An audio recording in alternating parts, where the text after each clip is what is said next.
Here's me as a 20-something Australian over the North Pacific on behalf of the Americans, monitoring a dozen or so thermonuclear weapons pointed at American cities. It's quite an awesome responsibility and circumstances to be in. This is Cold War Conversations. If you're new here, you've come to the right place for first-hand Cold War history accounts. And make sure you hit that follow button in your podcast app so you don't miss out on future episodes. Leigh joined the Royal Australian Air Force in 1978 to train as a pilot, but was scrubbed after a few months and transitioned to training as an air electronics officer. He flew on the P-3C Orion and was employed on operations in the Indo-Pacific region on maritime patrol surveillance. These included the usual surface surveillance of the region and operations alongside the US against Soviet submarines transiting the area. He also had the opportunity to track Soviet nuclear missile submarines in the Northeast Pacific with the US Navy. He details many incidents during his career, including an archaeological mission, accidentally causing a diplomatic incident, as well as monitoring the splashdown and recovery of re-entry vehicles used to test the heat tiles for the Soviet Buran space shuttle. The Orion served with the Royal Australian Air Force for an incredible 55 years, from 1968 to 2023. I'm delighted to welcome Leigh Collins to our Cold War conversation. As a kid, I was always interested in aviation and the military. I always had, back in the day, I had my, played with Airfix kits and I had a G.I. Joe and Action Man, all that sort of thing. So, but my brother was about 6 years ahead of me, but he was in the Air Cadets, and my other brother, he joined the Air Cadets as well, the Air Training Corps, as it was at the time. And I then joined after them. But while I was still in the cadets, my oldest brother joined the Air Force initially as a navigator, flying on Neptunes in Townsville, Neptune Maritime patrol aircraft. And then, as being a cadet, I actually was able to use that status to actually get a couple of flights in a Neptune while I was on holidays with him up in Townsville in northern Queensland. So that got my first interest in the Air Force as a possible career, but also the whole concept of maritime patrol and going up in something like the old Neptune, which isn't far removed from a World War II two-engine bomber. It really got the juices flowing. What were your aspirations to do? To work on maritime patrol as a pilot or some other member of the crew? The maritime patrol one was kind of secondary. I was always very keen to be a pilot, as I guess most people are. So actually, I applied about 3 times. In fact, I applied a year before I was old enough to join the Air Force, because the Navy took people was pilot training a year younger. So I applied there, and they said, yeah, come back next year and we'll see what we think of you. But no, I eventually got on pilot's course after about 3 selection boards, and then, as luck would have it, I lasted about 3 months on course, and I bombed out of the pilot training on about the first of the major tests that we did on the old CT4 air trainer, a little single engine prop trainer, and the system thought, maybe we could send you across and do. There's no slots available for navigator training, but we can put you on an air electronics officer's course that's just started. And I thought, hang on, they fly maritime, they fly Neptunes and P3s. Okay, I'm in. So very quickly, I was over to the RAAF base at East Sale to the School of Air Navigation, and then I spent the next year learning how to sit in the back of an aircraft and play with radars and radios and all that sort of thing, and then graduated in mid-79 as a brand new shiny pilot officer, air electronics officer.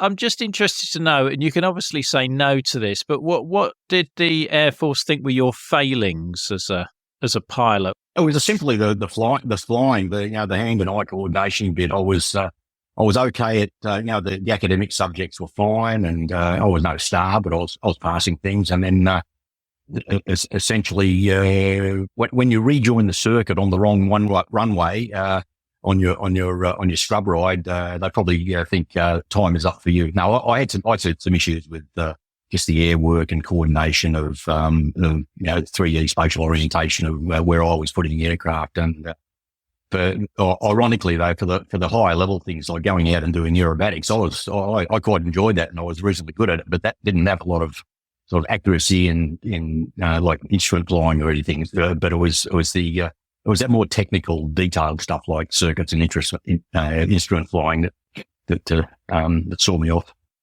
Being the AEO, did you find that a lot of fun? Was that something that you found fulfilling?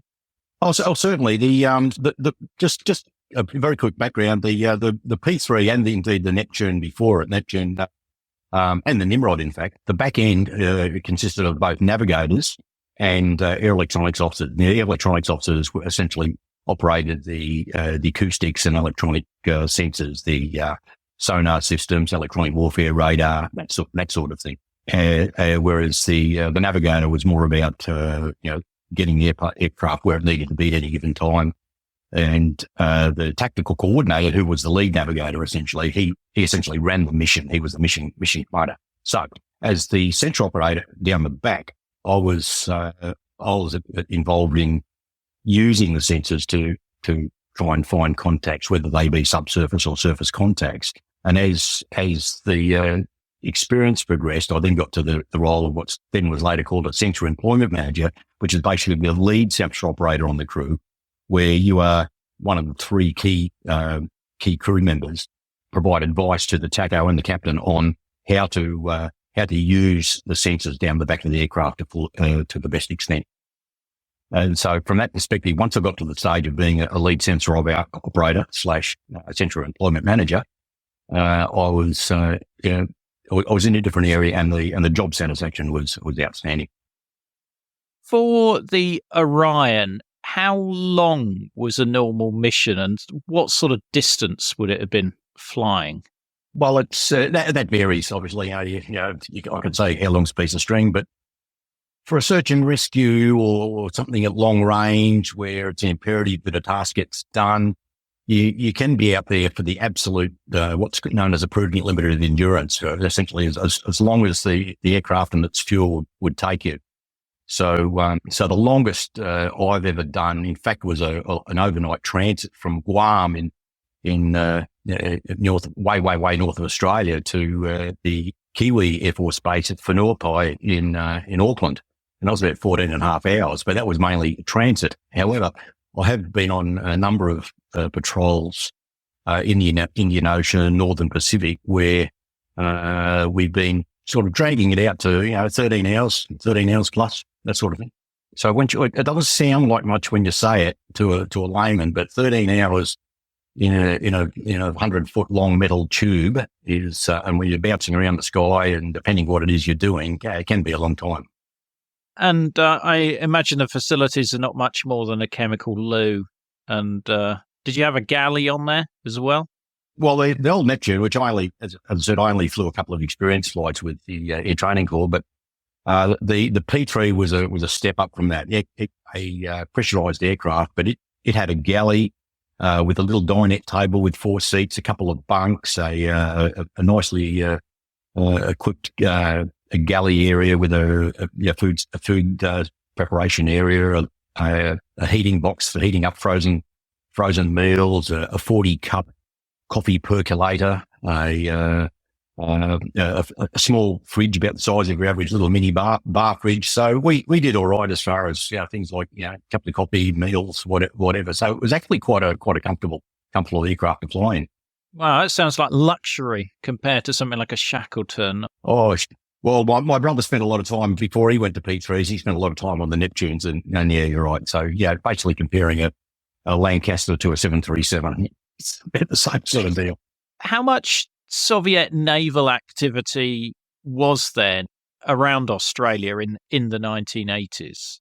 I presume that was your primary role to monitor that. That was probably the higher end role. We did quite a bit of that. We had a lot of other bread and butter stuff we did more locally. And so probably slightly more than half of what we did was more local things like exclusive economic zone surveillance, customs, search and rescue, that sort of thing. But we did a lot of general surveillance. Pretty well centered on the Indian Ocean, Western and Northern Indian Ocean, South China Sea, Malacca Straits, Bay of Bengal, a little bit out to the east over the South Pacific, but that was more to do with monitoring, fishing and resources for the South Pacific nations. But there was always a presence in the Southeast Asia area, primarily due to the fact that Russian or Soviet forces that needed to get to where things were occurring in the Indo-Pacific, they had to leave their ports in Vladivostok to get to places like the Gulf of Arabia or the West, northwestern Indian Ocean.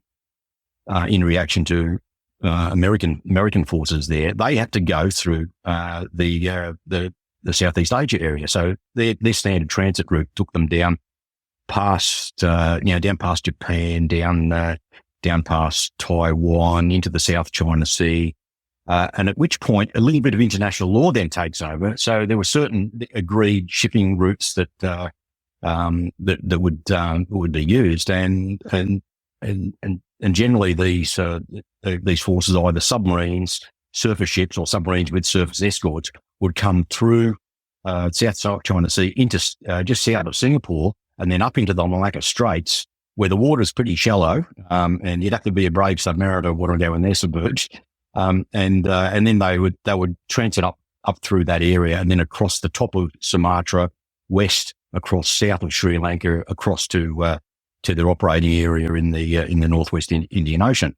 So what we would do, often just as Australian maritime patrol aircraft doing surveillance of the area in our area of operation, which was northern Indian Ocean, South China Sea, Malacca Straits area, we'd often do cooperative work with the Americans, where they would be tracking Soviet units from their P-3 elements that were coming out of flying out of places like QB Point in the Philippines or Guam.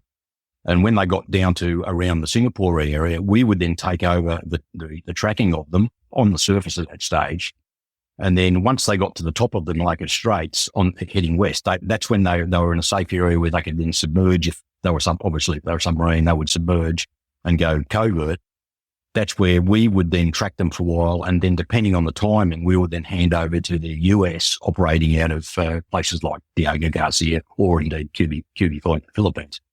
So we're very much a partnership there. A long answer to a short question, but yeah, the Soviets in our area were very much to the north of Australia, on their way from Vladivostok to where they needed to do stuff over in the northwest Indian Ocean, and we had a role in tracking them in that area, and that was probably about 25% of our tasking in any given year, depending on the op tempo at the time. Because you're posted to 10 Squadron. That's right, and I was fascinated to see one of your first missions is sort of archaeological. Yes, just out of the blue. You may or may not have heard it, but there was a program, and I think it's still going, called Operation Drake, and it's a sort of a youth development program thing. And part of it was this group of young people that were doing various segments of work on a square rigger sloop, whatever it was. I'm not heavily into sailing ship recognition, but called the Eye of the Wind. This thing was sailing around the world, doing all sorts of projects with all these young kids on board as part of Operation Drake. One of which happened to be also searching for the supposed location of some cannon that Sir Francis Drake dumped overboard from the Golden Hind when he went aground on Vesuvius Reef in Sulawesi, what's now Indonesia. Now, so we went up there, and there was a bit of a PR aspect to it, obviously, but we went up there and did a few photo passes, and as luck would have it, I was actually on the station monitoring the magnetic anomaly detector, because that's really the only tool we could use, as long as the cannon were in fact iron rather than bronze. And we got some indications there was something there on the side of the reef, but it could have been some ballast that had been dumped overboard from a more recent shipwreck or whatever. We never knew, but we certainly got some. We got some indications that there was some metal on the side of the reef, but the local media, they beat it up a little bit and sort of said, "Oh, we found Drake's cannon," but I'm yet to be convinced. And and that was 40 years ago, and no one's said no one gone up there to dig up Drake's cannon. But that's the sort of thing we did. But that was more of an aid to the civil community, public affairs, that sort of thing. But it was quite an enjoyable flight. We were talking to the ship, and we were dropping dropping in little heli boxes to them. We were dropping magazines in local newspapers, Australian local papers and things to them just to sort of keep up the communication. How are you dropping these things to them? Were they dropped into the sea and then they'd pick them up? Yeah, it's very, very low tech. We've got what these things that are known as helo boxes or heli boxes, and they're essentially just a cardboard box with orange and white stripes all over it, with the top flaps of it, like any box that's got full flaps that fold over the top to close it. These things are held out open with pieces of string that are knotted to the bottom of the box. So when the box is thrown out into the slipstream, just the weight and balance of it, the flaps on the box turn into almost essentially rotor vanes and stabilise it, and it just eventually free falls down to the water. So you can put small things in it if you needed to. For search and rescue, you do things like put a radio in it or that sort of thing. But it's very visible, easy to be picked up. In these cases, these things, they were picked up. They just went over there in their ribbon and picked it up and sort of waved at us and said hello and goodbye, and off we went.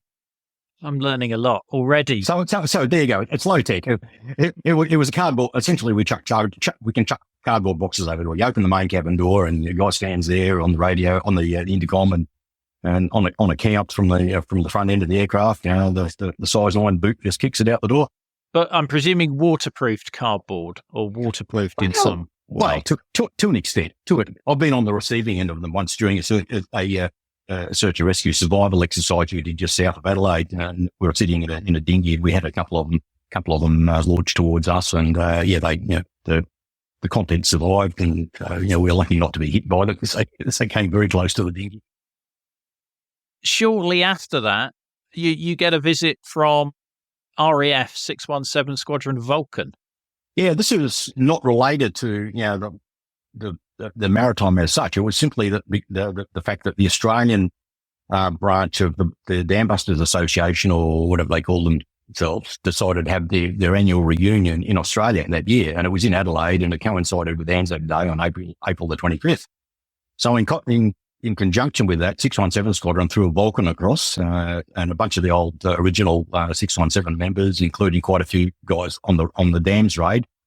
They turned up in South Australia and marched in the Anzac Day parade. And as a brand new young pilot officer on the squadron, we were basically ordered to go to this dining in night in the officers' mess for the 617 reunion, and we were more than happy to go. And as luck would have it, I got to sit next to Toby Foxley, who was an Australian. I think it was bomb aimer on one of the aircraft. So he was on the dams raid, and chatting to him was fascinating. But they had a bunch of first aid covers that have been produced by the Leonard Cheshire Foundation as a fundraiser with Bomber Harris's signature on them. And with the 1977 Queen's Jubilee stamp on them, and they were selling these things about $10 each at the dinner and other functions. And everyone that had them at the dining in night was just passing them around the table, getting loads and loads of signatures. So I still, one of my most treasured possessions from my whole time in the Air Force is this first aid cover with Bomber Harris's signature at the top, with the signature of about 20 members of 617, including about 10 members who were on the dams raid. Wow. That was incidental to the fact that we're maritime. That was just so happens to be at RAAF Base Edinburgh in South Australia, and that's where they landed. Right. Must have been incredible speaking to somebody who'd actually participated in that raid. I appreciated it at the time because I'd seen the movie God knows how many times. And strangely enough, when I was at school, we had a school choir that we performed at speech night in front of these huge organ pipes at the Brisbane City Hall, and it was almost like the last night of the proms in Down Under. But we did the vocal version of the Dam Busters theme, and so I'd known about the Dam Busters since I was in about since about 12 years old. So to actually meet these guys, but I look back at it now and think so many more opportunities and things I know about the Dams raid and later 617 raids now that I know. If I could ask these guys those same questions now, it'd be absolute heaven. Absolutely. I mean, I'm always amazed at the feat of navigation, of finding the target night at level, across blacked out Germany. I mean, unbelievable. Yeah, it was a difficult task, and as you'd expect, they didn't all make it. The majority got to the dams, but we had a couple of aircraft crash on the way or got shot down. Les Munro had his issues and had to turn around and go back, and so it was very costly. But but as you said, the navigation at low level is hard at the best of times, but to do it in a single pilot, 4-engine, no autopilot bomber like a Lancaster, in those sort of circumstances, my hat goes off to those guys. Absolutely. I mean, with the Orion, I mean, how were you navigating over the ocean? Was GPS in use at that time? Not then. Obviously, it is now. The aircraft has been upgraded over the years as there's improvements in navigation systems and sensor systems. The aircraft has been progressively upgraded. So the original P-3B model that we got in, I think, in 1968, that was we on 10 Squadron on the nice computerized P-3C. We used to call it the old steam-driven Bravo model, but they were pretty basic. They were down to not much different to what crews in World War II would have been doing as far as navigation and manual track plots and auto track plots and dead reckoning and that sort of thing. But there were some of the early nav aids like Lorraine and Omega, which were they were cutting edge at the time, but they still weren't that easy to use. And it wasn't until really later on when GPS came in where suddenly you had this means that you pretty well knew where the aircraft was at any given time. But stepping back on, we had inertial systems, our aircraft, so we had twin inertials on the aircraft, and they are very accurate, and they would drift like any gyroscopic system. They would have a bit of a drift, and that's where either the pilot's looking out the window or myself on the radar, for instance, if we got at something we could do an actual fix on, like a radar contact on a known position on a coast, a cape or an island or a rock or something, or the pilots would fly over a known position, the navigator could then update the inertials, and that would then slew the aircraft position back to that point, and then basically to a known position, and then away it'd go again. So INS, it's not GPS, but it was cutting edge at its time. And its advantage even today, though, is unlike GPS, which can be jammed, it can be turned off, whatever. Inertial is internal to the aircraft, absolutely internal to the aircraft. It's a bunch of whizzing wheels on a gyroscope system. It's not relying on signals coming from outside that can be jammed. So it's actually, from that perspective, it's a lot more secure. I'm familiar with it on the Vulcan, where I'm a volunteer at the Avro Museum, and I do tours of the Vulcan, and I'm always fascinated by the precision of the instrumentation and how the inertial navigation system, how that it's all wheels and cogs in. There's no chips or anything. No, the early they had computers, but the early analog computers literally revolved little metal wheels and pulleys and rods and push bars and things, and they created just using analog inputs like that would then just output to a bunch of numbers appearing on a little counter on the screen that the navigator would use. And I'm not a navigator, but I know the principles behind a lot of this stuff. And once again, my hat goes off to these guys. They were using this sort of thing. And when you're over the middle of the Indian Ocean, heading to somewhere like Cocos Island or Diego Garcia to maintain your position, then be told that there it is. We've got a visual on the nose in the aircraft in 20 miles. That's a great achievement. Absolutely. Did the crews use astral navigation as well, using Sextant? Yeah, certainly did. The navigator course, just step back one. When I did the Air Electronics Officers course, the REO course, we did it in conjunction with the NAV. So all the core aviation officer training type subjects we trained together, and then the navigators went off and did their navigating specialist training, and the AEOs went off and did their little bit, and we graduated together. NAV got the little N wing, and we got the little AE wing. Astro was taught as part of the navigator course, and from my experience as an AEO student, with a bunch of mates on the nav course that we were living with and working with, a lot of their time on course was doing practice astro shots using the aerial sextants. They had at the nav training school, they had little setups in the courtyard of the nav school where they could mount the aircraft sextants in such a way, and then just go through the process of using the kit, but also the calculations involved and using the site production tables. And it's like doing high end mathematics using log tables. It's that sort of thing. So that the more they did it and practice over and over again, the better they could do. So so the P3 and the Neptune, they did in fact have a sextant mounted in them just after the cockpit area, between the navigator and the tactical coordinator was in the roof. So they'd have a little step that you'd put down and a little red flag and say, don't go no further, otherwise you'll bark your ankles as you walk past. And they'd stand up there and they'd look at this little gyroscopic sextant through the ceiling and work out their positions. But more often than not, it was done as a practice thing, just to keep the state of the art going, their own skills. I wasn't in any aircraft particularly where it was astro navigation was used as a fallback option because everything else had failed. But I assume that did happen time. It was one of my favourite features of the Vulcan, that the fact that they were using a navigation technique from the 18th century of sailing ships, exactly, in a 20th century aircraft, I just found mind-blowing. Yeah.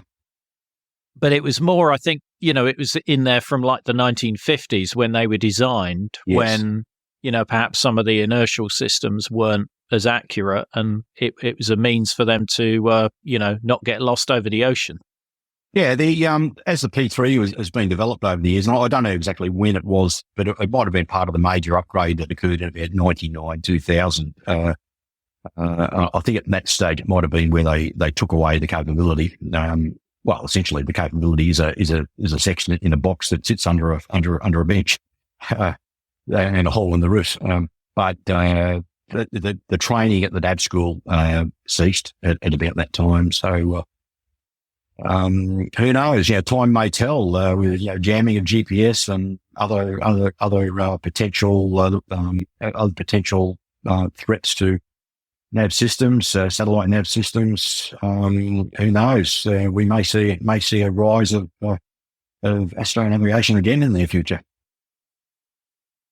Dust down those log tables. Oh yes. When the Vulcan visited your base, did you get a chance to have a look at the Vulcan? Yeah, I'd had a very quick look through it. I was sort of familiar with just from reading books and whatever, but I was sort of familiar with the general layout. But I've got to be honest, knowing that the Vulcan, as with the Dick the Tanker and others, they had an AEO on board as well, as did the Nimrod. So we had a bit of an affinity with our aircrew category. But when it occurred to me that the poor old guys out the back were the ones that didn't have the ejection seats, and only the pilots had the ejection seats, and being an AEO on a V bomber, I thought, no, you can have that. I've just recently read Roland White's book about the Operation Blackbutt, and he talks a bit about the development of the Vulcan and the whole issue with the ejection seats. And in fact, it was also in John Nichols' book, Eject, which you probably, I'm sure you're aware of, where he talks about the development of the ejection seat and the whole concept of having some of the crew not able to actually eject, but just have to go through the hole that's left behind by the pilots. Quite frankly, I think that sucks. Yeah, they were supposed to exit the lower hatch rather than actually have to climb out through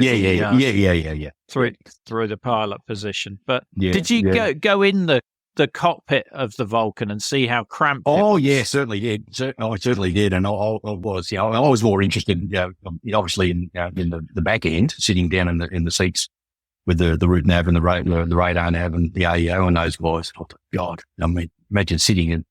I just could not imagine sitting in that for, heading from Ascension Island down all the way down to the Falklands and back. It'd be a shocker. It'd be a horrendous way to go to war, if you ask me. Yeah, absolutely. And also without a fridge, a galley, all the mod cons that you were used to. Oh, absolutely. And not even a proper toilet on board. No, at least on the P3 we even had a door with a little vacant engage sign on it.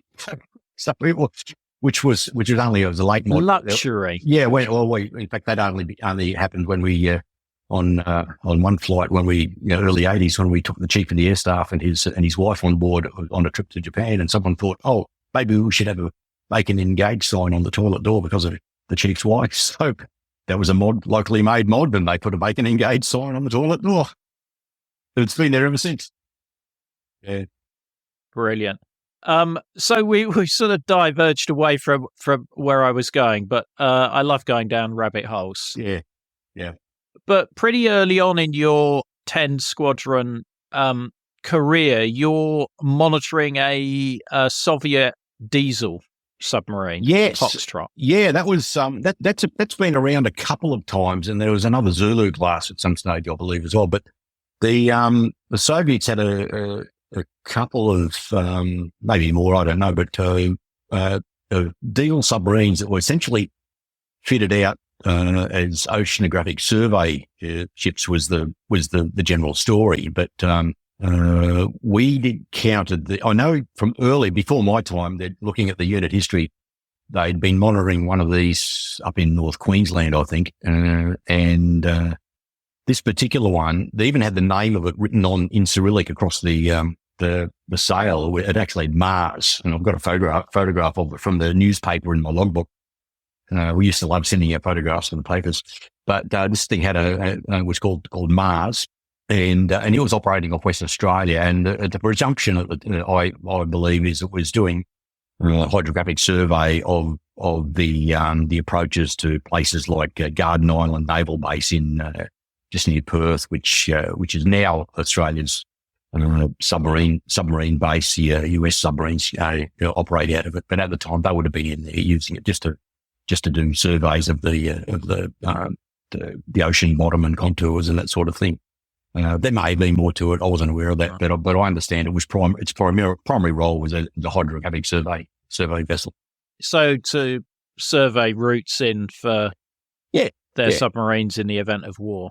Yeah, so they're operating outside territorial limits of 3 miles, and that's quite legal. And they're in there, and they're just beetling around. They're in there working out what the bottom contours are of the approaches. There's not a lot we can do to stop them in international borders. Did you have many of the ubiquitous Soviet trawlers? Quite often, actually. Even still today, actually it's more Chinese today, but during most of the major exercises, a couple of the big ones we did with the Americans over in the West, Operation Beacon Compass and Operation Exercise Beacon Compass and Exercise Sandgroper out of Perth. I know a couple of those, but there was AGIs, I think they were called, Auxiliary Intelligence Gatherers, AGIs operating out of there. On one of those exercises, USS Midway was operating with this carrier battle group just off WA, West Australia.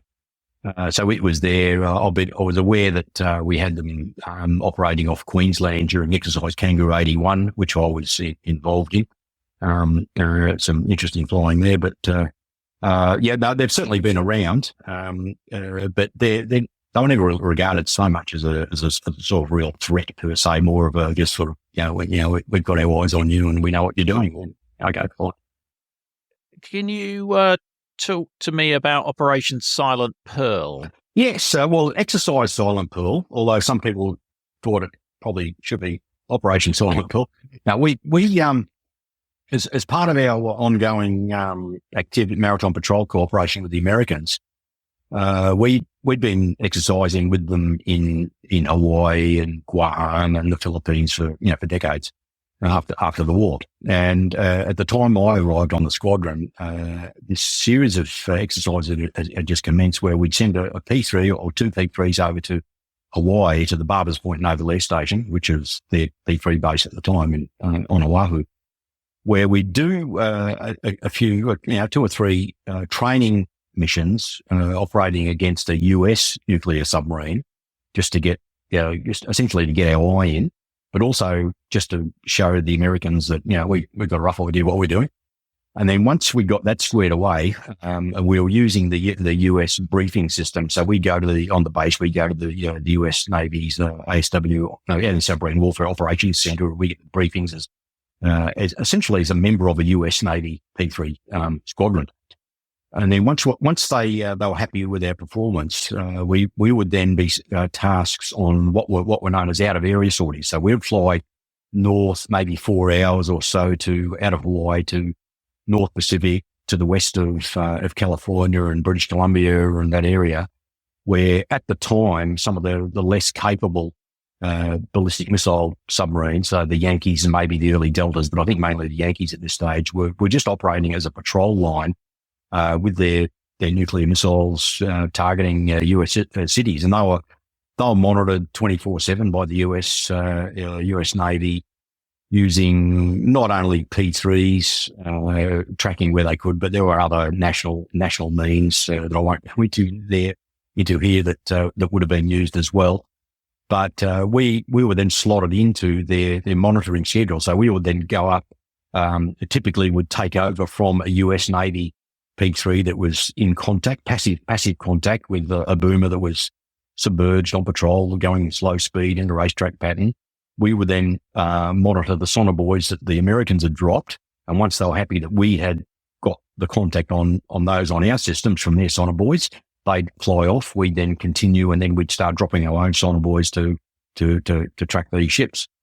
And in the early 80s, on the first couple of Silent Pearls that I did, we actually had quite a few contacts. So we'd go up and on one of these out of areas, and we generally get a contact. But as the 1980s went through, my last one that I did was about 1987, and by then, I'm not sure the absolute circumstances, but it was probably a combination of the fact that later model Delta 3s and other submarines and the length and the missiles they were using, they didn't really need to sit off the US coast to launch these things. They could sit back in Murmansk or Vladivostok and still hit their targets. But also, I don't know whether it was a will or as it was getting closer to Glasnost or whatever, but we were going out on a few of these sorties and essentially getting no contact. We were going out on, quote, historical data, and we'd go out there, we'd beetle around 3 or 4 hours and find nothing, and then recover into California or Comox in British Columbia, and have a 24-hour stop over there and then fly back to Hawaii the next day. So, it was called Exercise Silent Pearl, in that we were doing training with the US Navy, but it involved actually doing an operation where we are tracking an operational Soviet boomer on patrol against the US target. With a nuclear missile submarine, obviously their main aim, well, one of their purposes is to remain undetected. So more often than not, we were taking over contact that was already had. I wasn't particularly on any cruise where we went out looking for them and then found them. We were generally taking over. But essentially, nuclear submarines, things have changed now as things have developed, and I've been out of the information cycle for this one for a while. But at the time, nuclear submarines, just by dint of the fact that they had pumps that are operating at high speed and cooling pumps and that sort of thing, and electronic services, they had a lot of high frequencies that were easily detected, whereas a diesel submarine operating on battery was a lot quieter. There were elements of the submarine signature, various frequencies of sounds that they would emit, that we knew, that we had intelligence on, that we would track them on those frequencies. And you could do all sorts of things. So if you had using a Doppler effect, if you had an emission of a known frequency from a boat, from a particular pump or whatever, if suddenly that frequency increased slightly or decreased slightly, And depending on how it was in relation to other sonobuoys around it, you could actually deduce whether the thing had gone past a sonobuoy using a Doppler effect or whether it had turned towards another buoy, away from another buoy. So you could actually track these things fairly accurately on Doppler shifts. By you could say, like, turn left on this buoy, and then that would then cue you to where you're going to drop your next pattern of sonobuoys. And it was a very low tech solution, which really came out of the 1950s, using essentially passive sonobuoys with no directional capability, but just using the Doppler effect and being able to measure the changes in the frequency based on their movement, where you could quite clearly ascertain where they were moving. So we used that, and that was my experience. So we didn't actually detect them per se. We went there. We were taking over contacts from others. They say, look, we got a detection on this particular source at this frequency. It's on sonobuoy number such and such, and we would then monitor that buoy. Yeah, we got it, and then we'd drop our own buoys around it, so we've got contact on our sonobuoys, and away we go. Yeah, because obviously I'm basing my knowledge on watching Hunt for Red October too many times to mention. There's never too many times to watch Red October. I'm glad to hear that. Another fan. That's what I like to hear. I read Hunt for the Red October and Red Storm Rising in a P3 over the course of one month deployment to Butterworth. A little bit cheesy at times in both books, but quite entertaining. Absolutely. What sort of weaponry was your P3 packing? Well, on these missions, we weren't going in there armed for war. We weren't carrying any war shot, whatever. We were there to start World War III on behalf of the Americans by any means. If it was for real, we would be. The P3 could carry a number of lightweight homing torpedoes, Mark 44, then the Mark 46. I think the other Mark 54. I can't remember the new one that's just been developed.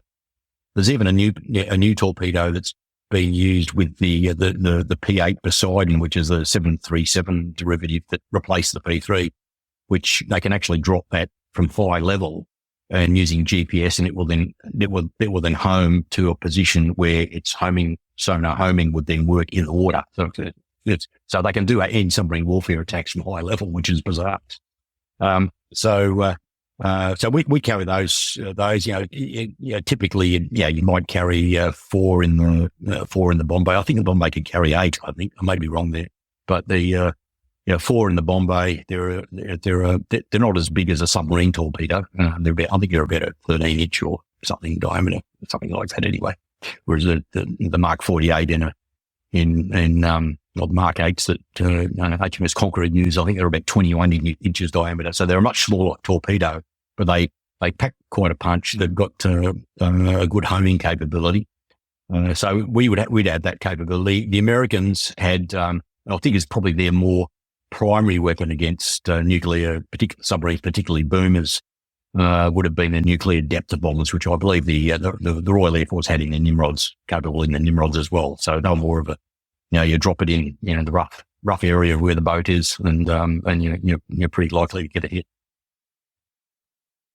Yeah. We've got a Nimrod cockpit at the Avro Museum, and I'm always fascinated by the big red button on the joystick marked N. Yes. With it's a cat. It's a cat over the button on the Nimrod joystick marked N. We had a Nimrod visiting our base at Edinburgh many years ago, and I took a bunch of my civilian friends there to have a look we had an air show there, but at the same time, and I took a couple of my civilian friends there, and we showed them around the Nimrod. I'd actually gone for a quick flight a couple of days before in the Nimrod that was over there, and we're looking around the taco station on this aircraft, and they had a number of panels that had brown paper or old paper bags or something with masking tape stuck over a couple of panels.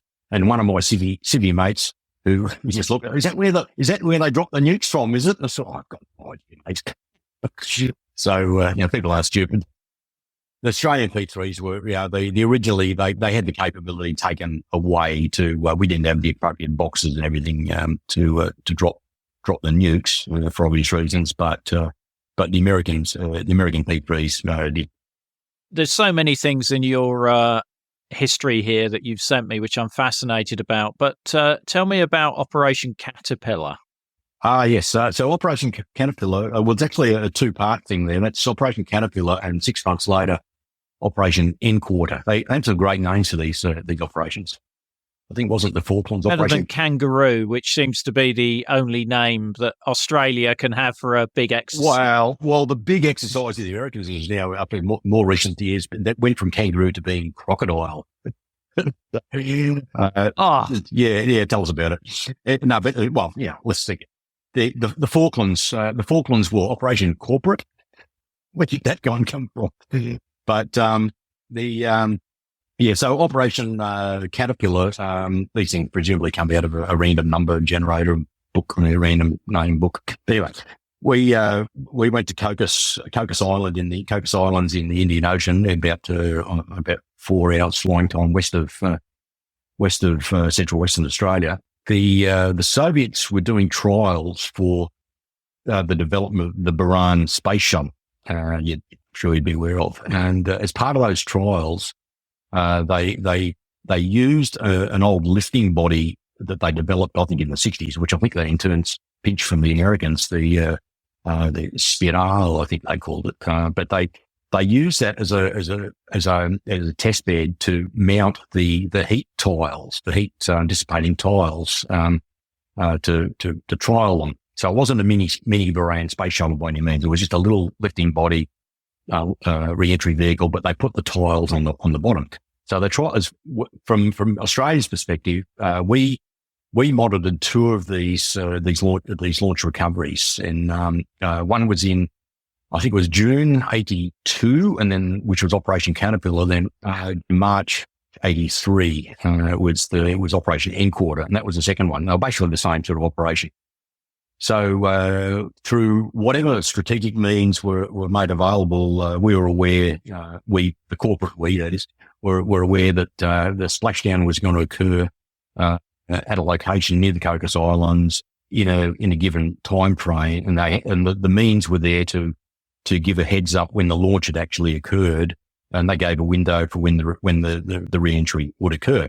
So in both cases, there was quite a reasonably sized Soviet recovery group turned up for the operation. There was on one of them, I can't remember which is which, but there was a Cashin class DDG. There was a Kara class cruiser. The Sobny, I think, was a Krivat. There was they had support ships, logistics support ships, a couple of space event ships. The Chumikin was one of them, just a ship with a big golf ball on top. And there was the Georgy Dobrovolska, I think it was one of these other ones with a couple of antennas sticking out the top of it. So they had quite a sizable force there. Now, we had a twofold interest there. We were interested in monitoring the re-entry and the recovery for obviously intelligence purposes, but also, you've got a bunch of Soviet ships in the area and a little, a bit of a smorgasbord of things we can collect acoustics intelligence and electronic intelligence from. So it was a two-pronged approach. So we had the intelligence collection for the actual recovery, but also the intelligence collection for the force, more of a tactical level thing. So we went out there and we dropped sonar buoys near these ships and just got the latest acoustic the signatures of them where we could, took lots of photographs. One or two of the ships had hormone helicopters on board, Ka-25 helos on board, and they were flying around and they were flying interference on us a few times to try to prevent us getting too close. But on the appointed day, I wasn't actually on the crew at the time, but on the appointed day, the guys were told, heads up, it's inbound. And as luck would have it, on both occasions, our crews managed to get in there and get some fantastic photography of the lifting body in the water, and as its whole recovery sequence, as it's been loaded onto the ship, as it's being hosed down, decontaminated, whatever. And some of those photographs were, a couple of them ended up on a display, a Cold War display in the Smithsonian in Washington, D.C., at the National Air and Space Museum. I think it's not there now since they've upgraded the display. But, I was actually quite surprised one day to see one of these photos. But that was probably, I'd have to rate that as some of the most satisfying flying that I'd done on the whole time on Maritime. It was busy flying. Each time we're there for a couple of weeks. Cook Island's a lovely place to visit for a couple of weeks. It's a very unspoiled little island, a little atoll.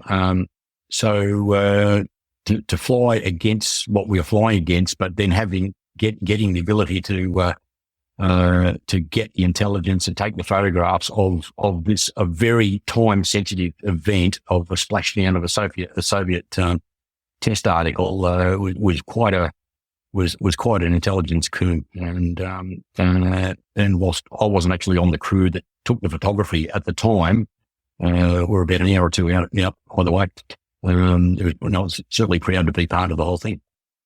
They are incredible photos. And I hadn't realized the Soviets sort of landed some of their spacecraft in the sea. I always thought they were, trying to land them on the steppes in, land-based locations.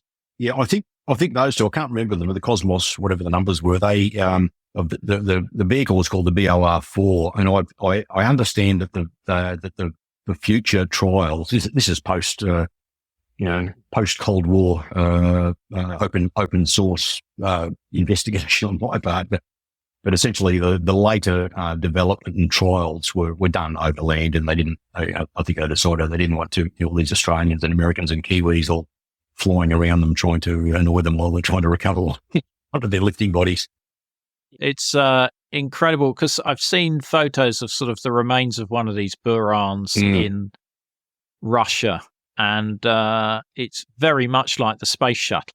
Yeah, the US space shuttle. A few little differences. I think they actually had engines, air-breathing engines that they could use at some stage on them, but they're basically designed. But and I only learned this, relatively recently, that they did in fact fly them in space on a couple of, at least one or two occasions, and unmanned.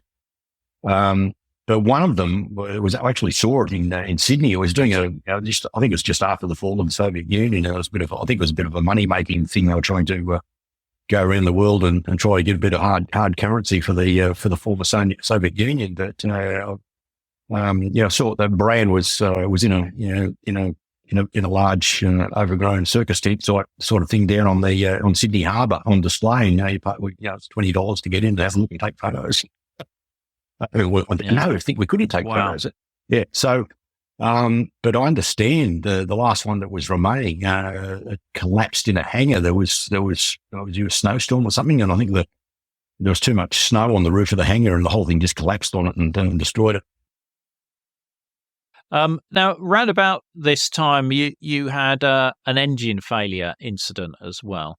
There was a couple over the years, but there was one just out of Darwin where it must have been, it was the first time I'd actually ever been told to set condition 5 for ditching. But we were at low level flying past I think it was a Taiwanese fishing boat, just taking photographs. And we normally on those sort of flights, we'd have one of the engines shut down just for fuel conservation. And it was already shut down. And as we went past it, and I was sitting on the radar station, Sensor Station 3 at the time, and I remember feeling a sort of little boot in the backside that you get as there's a bit of yaw when you shut down an engine, and what had happened is number 4 engine, the outer starboard engine, it just shut down, and we're about 150 feet or something on this rigging run, and at that point the front end said, crew set condition 5 ditching, and I was trying to throw your shoulder straps over your shoulder without the buckle smashing the radar. It's a bit of a challenge, but. We climbed away. Well, within 30 seconds or so, they managed to, so we got the number 1 engine restarted, and then we just recovered back to Darwin. But there was a little bit of pucker factor there very briefly. There was another event coming back from a deployment we did for about a week in Okinawa. We came back via Manila, who were picking up some people that had been attending a conference at Cuby Point. And on approaching to Manila International, we're on a long final on the ILS, and then next minute I just hear through the public address system, Mayday, or through the radio, Mayday, Mayday, Mayday, engine fire. So they actually declared a Mayday. And they got an engine fire indication on one of the engines, and then pumped the fire bottle into it, and then the alarm still continued. Then they pumped the adjacent one, which you can feed the fire systems from one engine to the next one across by one, and they pumped that into it and made no difference. And then we landed. It turned out it was more of an instrumentation error. There was one of the. Can I just hold for a second? I've got a cocker spaniel going berserk.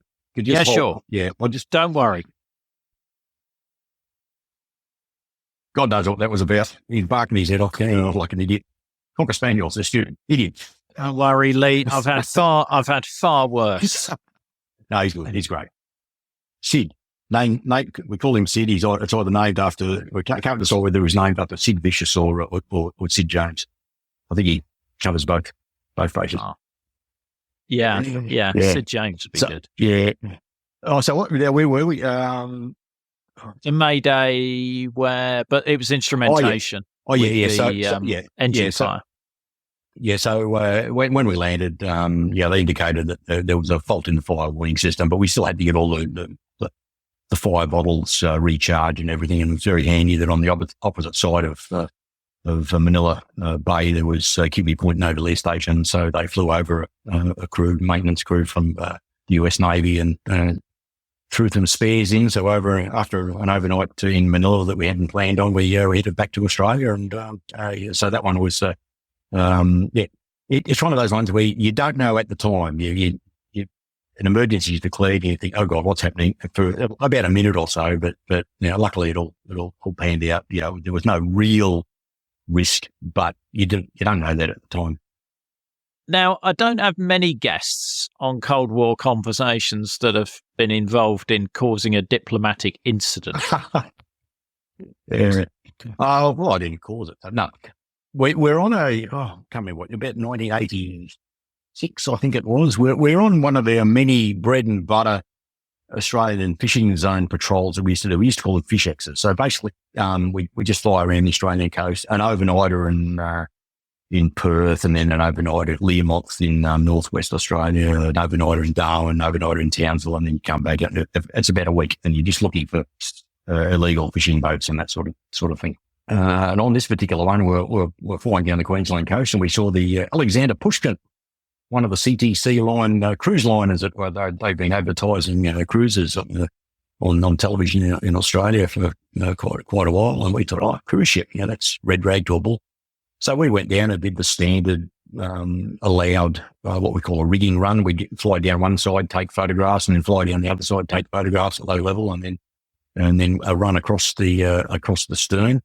But as it turned out, the captain of the ship took exception to this, and he immediately complained to his hierarchy, who presumably complained to the Soviet foreign ministry, who then presumably complained to the Australian embassy in Moscow, and then diplomatic notes were passed. And then the next morning we were told, look, the departure's delayed. The aircraft captain and TACO are required to go, make a couple of phone calls and do it. Please explain.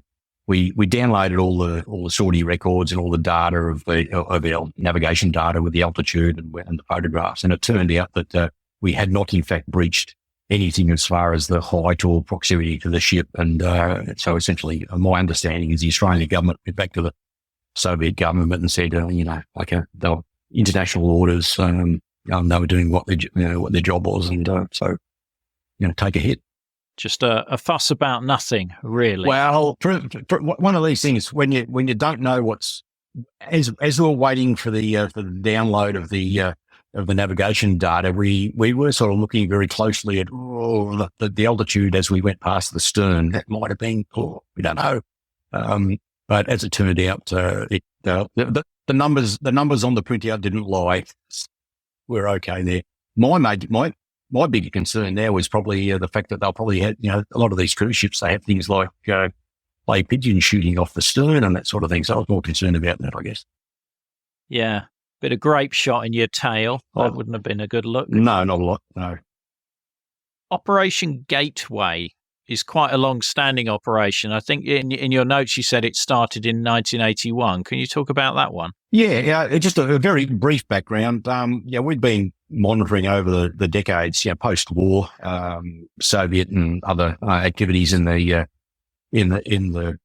Southeast Asia area. But more often than not, we would fly up there on a scheduled, 1 to 2 week deployment, scheduled in advance, and you'd arrive and be told, you missed an SSGN that went past last week, and there's a Soviet arms carrier going next week. But you would have gone home by then.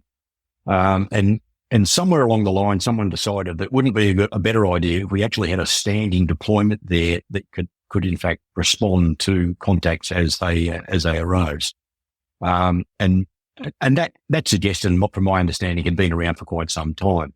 But in about 81, I understand that and there's a bit more detail about this in the book Cold War Warriors that I'll probably mention later on, where part of Australia's diplomatic response to the Soviet invasion of Afghanistan, sanctions and whatever, part of that was there was a change in our posture of creating this standing detachment in Butterworth in Malaysia, and it was primarily set up as a bilat between Malaysia and Australia, where we would be providing them training on maritime patrol and surveillance and that sort of thing. But it was very much involved in providing a presence in the area with a response capability if it was required as a diplomatic message. So that, I think it was about February 81, I think rings a bell, was the first gateway sortie. Number 11 Squadron on the old steam-driven P-3Bs, I think, flew the first gateway sortie. And it was one of those things that you did 3 or 4 times a year. You'd go up there, for 3 weeks, 4 weeks at a time. Sometimes you wouldn't see a lot. Other times you'd get some really good flying. You'd have what we call prosecutions, where there'd be a Soviet submarine would be transiting the Malacca Straits, and you'd react to that. You'd go into a higher tempo flying. On other times, you just do a standard rotation of every couple of days, every 2 or 3 days. You just fly another standard route. Checking out radar contacts out to the west and in the South China Sea and further south. So that operation is still ongoing.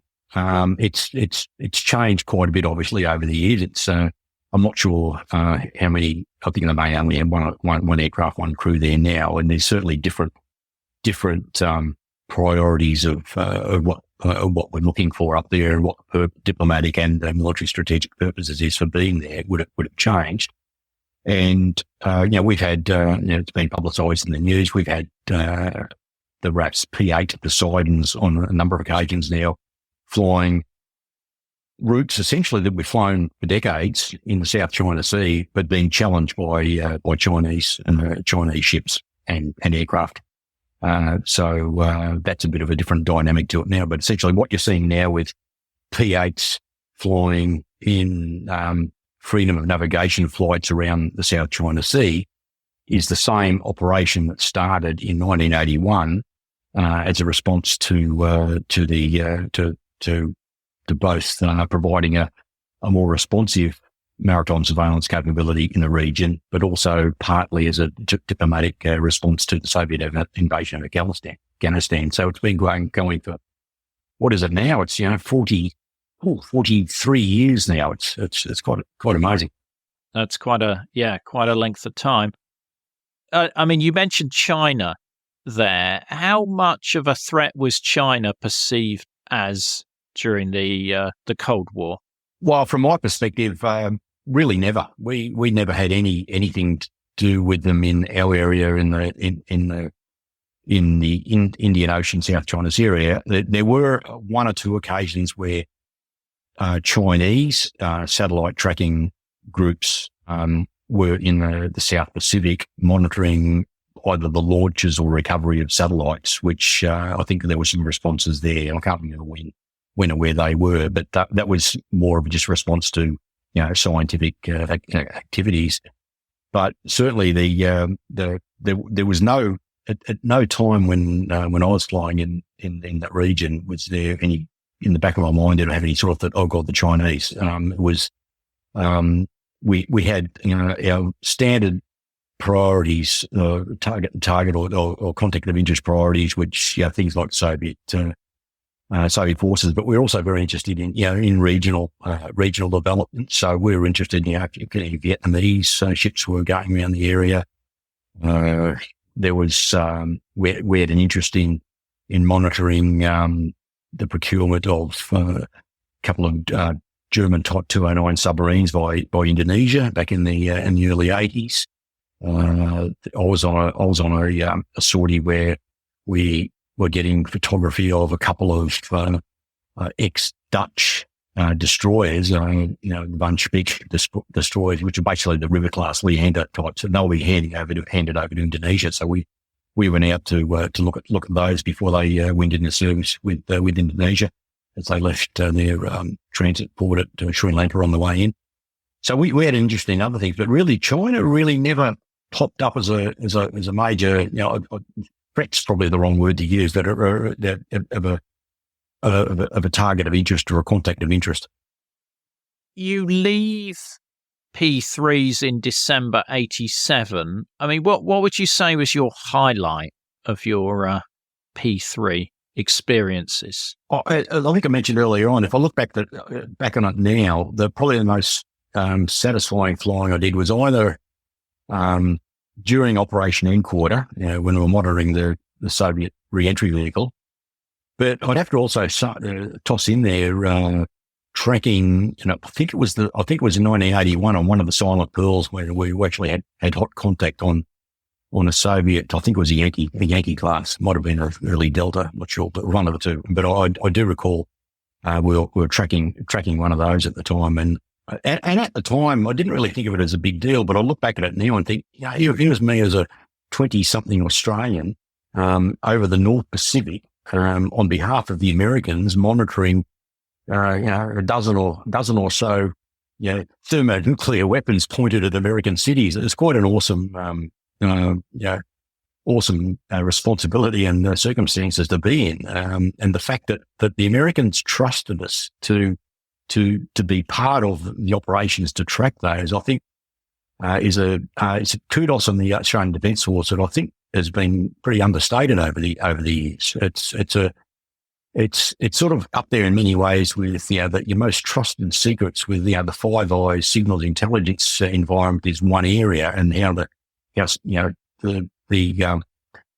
trust needed to share secrets at that level, but the trust needed to allow dang foreigners to monitor a threat to your nation, i.e., America, it's pretty daunting.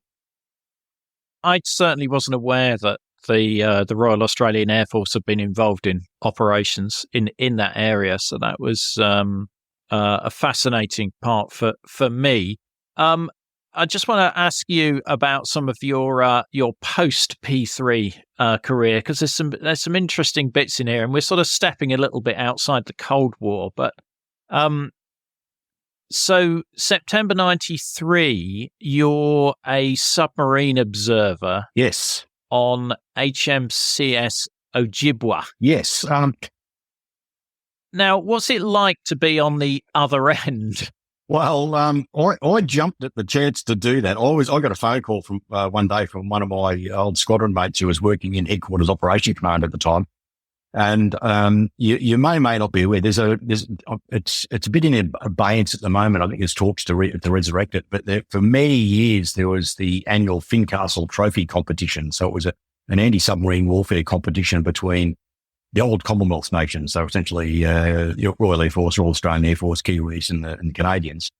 And we'd rotate, the host would rotate through the years, and the host country would, apart from New Zealand obviously, would provide the target submarine. And in this particular year, I was in a mind-numbingly boring staff job in Canberra, and I got this phone call and said, "Look, Leigh, do you want to be? What's the chance of interested in becoming getting deployed to 92 wing for the Fincastle?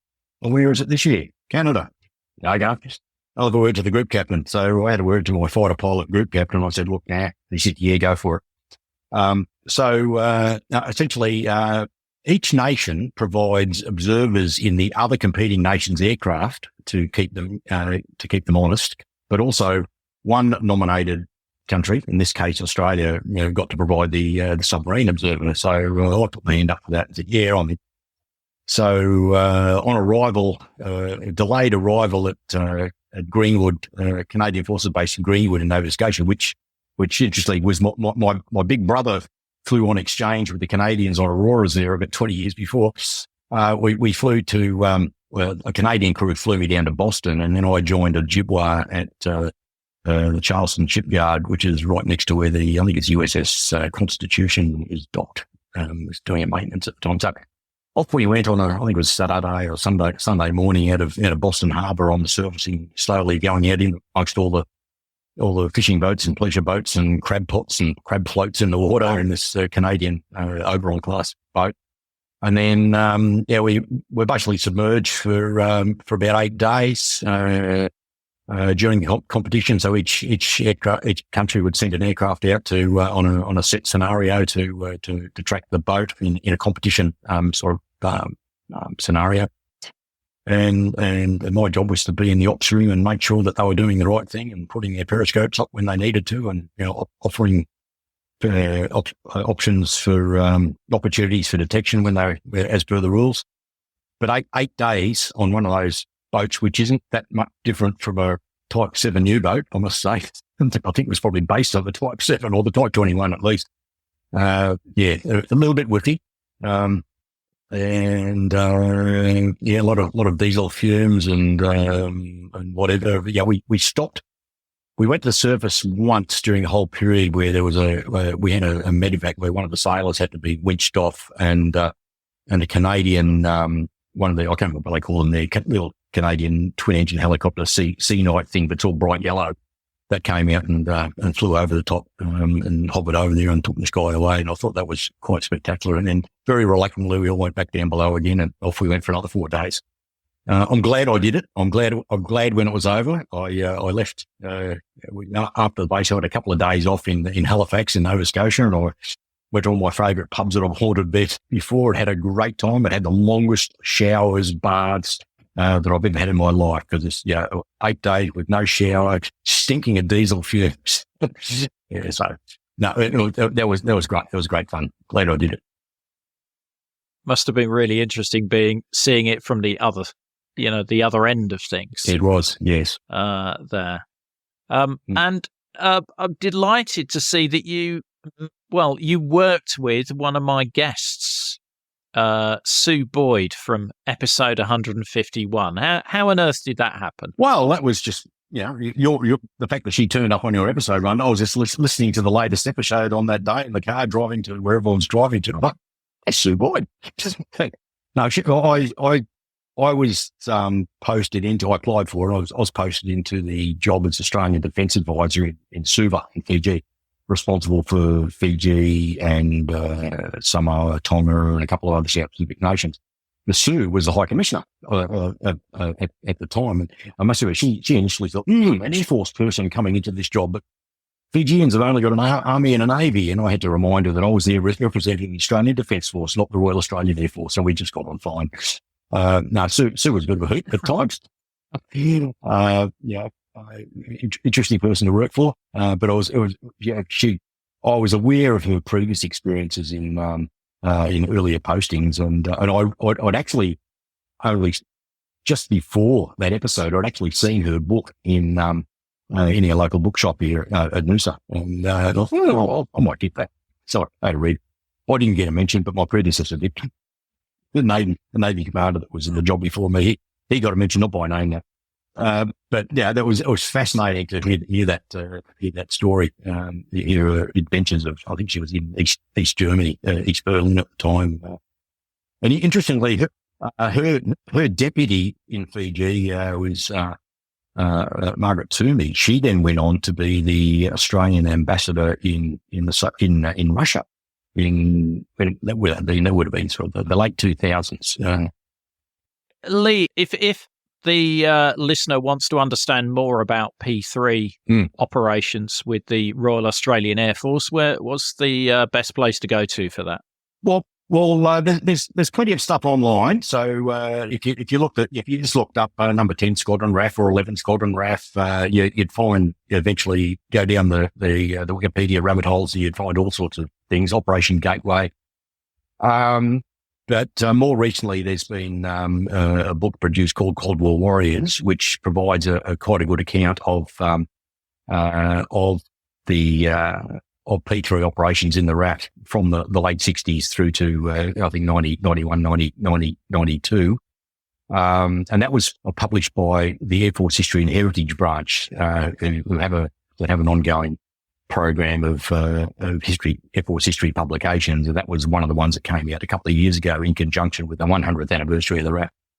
That's by Ian Pearson. So that's, it's a Cold War Warriors. So if you did a search on that, you'd find it.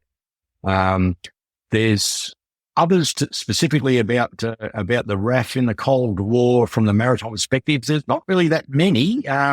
There's every now and then you read a book and you find a one-liner in it that might mention it briefly. There's the official histories, but the official histories don't cover that area yet. So that'd probably be my main one for the Cold War period. But from an earlier period, the RAAF's maritime patrol has almost an unending or unbroken record from 1939, where we sent number 10 Squadron over to the UK to pick up the nice shiny new Sunderlands to bring them back to Australia. And then, unfortunately, the war broke out. And so the Australian government said, 10 Squadron, you guys can stay there and fly with Coastal Command for the next 6 years. So 10 Squadron was flying throughout the war on Sunderlands. And there's a couple of good accounts on that. One called Maritime is number 10 by Kevin Bass. There's another account of RAAF 461 Squadron Sunderlands. They Shall Not Pass Unseen by Neville Shute, who wrote On the Beach, and which is a very famous Cold War story, or fiction story. Other than that, there really isn't that much that covers that part of the story. I'll provide links to those suggestions in the episode notes so that people can follow up on that. And Leigh, I'm really pleased to see that you are an oral history interviewer yourself, and fascinated to see that you're, Korean War, Vietnam War veterans, and Australia's role in the Vietnam War is quite often forgotten.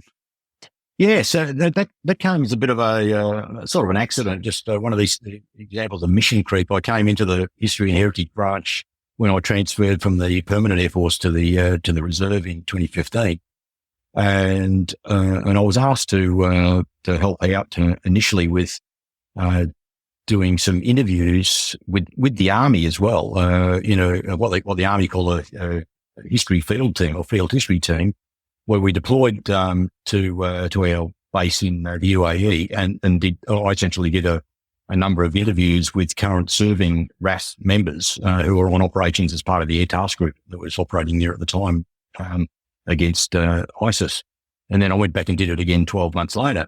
So on the strength of all the interviews that I did then with folks who were, including the CEO of one of the F-18 squadrons just after he came back from a 9-hour sortie strapped in Gorbangsy, on the strength of that, we were approached at our branch by the Australian branch of the Bomber Command Association, who were keen to get a number of interviews captured by a number of their members who were, sadly, fewer and fewer each year.